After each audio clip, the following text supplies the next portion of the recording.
हज़रत इमाम हुसैन अलैहिस्सलाम समेत करबला के शहीदन के चालीहे के मौके ते सॼी सिंध में सवें आज़ादार मर्द औरतूं ऐं ॿार पंध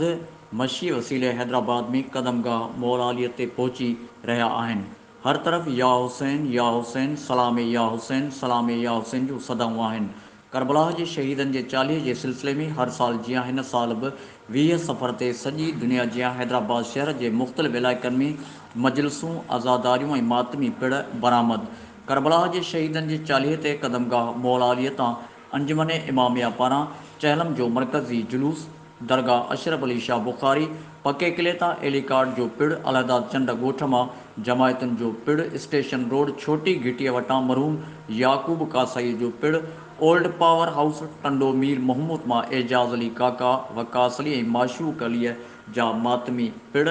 शीदी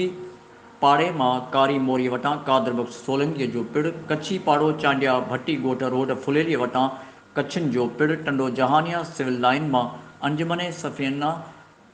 अहले बैत अलैहिस्सलाम वारो पिड़ ऐं ॻोठ शेर मोहम्मद गोपांग हाला नाके वटां इमाम बारगाह हैदरीअ वारा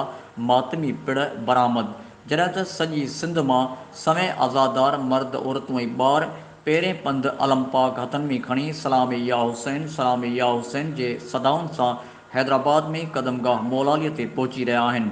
मशी